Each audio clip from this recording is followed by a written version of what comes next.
Now with acceptable accuracy, you really have to know how accurate, how well you have to align that muzzle to hit a target. So let's just take a acceptable accuracy zone as this little torch, all right? This little tiki torch stand out here.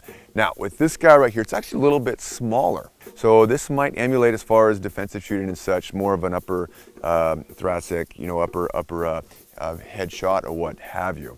But that's okay. Let's see where our acceptable accuracy zone is on a little bit more difficult target.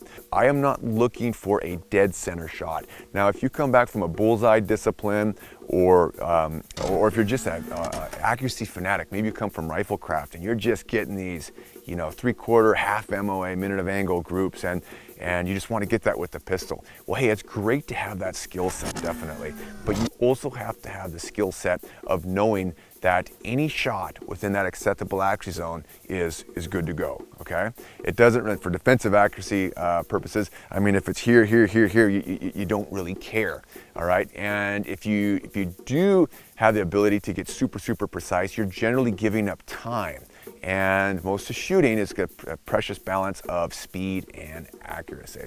So just to drill this down, on this right here, I could draw, present out, and just get awesome accuracy right in the middle, okay? And oh boy, I could feel really good about that. I could even shoot a whole bunch with live fire, my 22 on the range or what have you, and this nice tight group.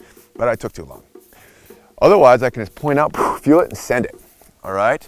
I present out, feel it, and send it, and send it, and send it. All those shots are okay. Now, I do note I have some laser movement, which is some healing of the gun. I'm noting those deficiencies. It's like if I shoot basketball, I don't always get a perfect swish, but it went in. So I know what's acceptable, and I know how to get better at the same time. But the main point here is I'm not just wasting so much time to get a perfect center shot. So work this dry fire a ton with your SIRT pistol, all right? And not just a close target, but further targets of all different random sizes. But now let's take this to the range and make sure that it carries over with live fire. All right, acceptable accuracy zone on the range, you definitely want to work this and work this to a high degree. So you can do it live fire. The only downside to it is really the cost. For example, I took a Michael Sieklander class and we worked this drill. It was fantastic. And essentially what you're doing is we're presenting out, and then I'm going to break the shot. And I don't want to really do it like that where I'm getting a nice perfect shot. What I really want to do is present out and send it, and present out and send it, and present out and send it, and present out and send it, okay? Each one of those you can see is a little bit too extreme outside the acceptable accuracy zone.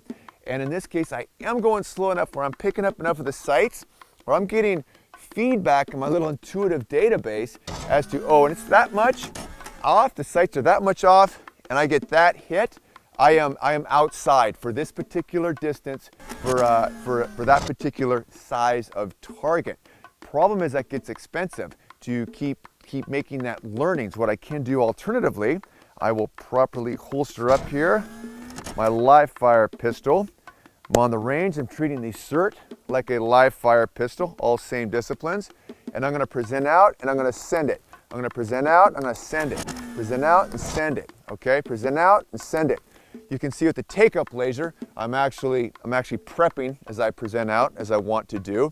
But when I'm out here, okay, I'm getting a sense of where those sights are and where they're too far off. So now at the same speed of presentation, I am going to get a little bit more sight alignment, all right? So I can get a little bit more sense of where my acceptable accuracy zone is. So I get a little bit more sights and I send it. A little bit more sights and send it. It's not perfect sight alignment, my friends. The sight alignment, as you can see, is off. It's kind of off by quite a bit, but I get to know that it's good enough. It's good enough to hit that acceptable accuracy zone. Another class I've taken from Rob Pincus, ICE training, a really good drill.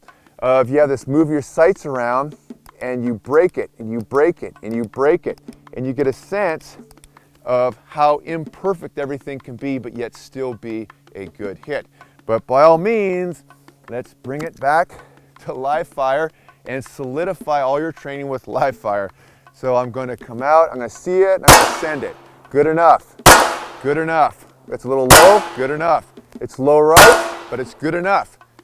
So now, my friends, let's take this back off the range and just get more reps with our CERT in our house. Of course, acceptable accuracy is something you can work a lot in your own house. What I love about your own domicile is there's so much natural character just throughout your own house.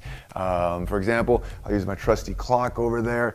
So I'll just take my CERT, I'll make sure the take-up indicator's off, and in this case, I'll probably go a little bit from a draw. All right, so I make sure I absolutely have no live fire pistols on me or around my dry fire area here, and then boom, just draw out and send it, okay? I felt that being a little bit high, but I knew it would work. I knew it would be within that acceptable accuracy zone, which in this case is my big old clock on the wall. But that's not my only target. I've got probably 100 throughout my house at different distances and different awkward shooting positions and different tempos and speeds. So I got a lot of variability to add a lot of records in my intuitive database. So when I see a new target, it's going to assemble something close to one of those so my brain can actually know what's acceptable accuracy, and boom, just shave off those seconds, hundredths of a second, to make a maximum performance of speed and accuracy.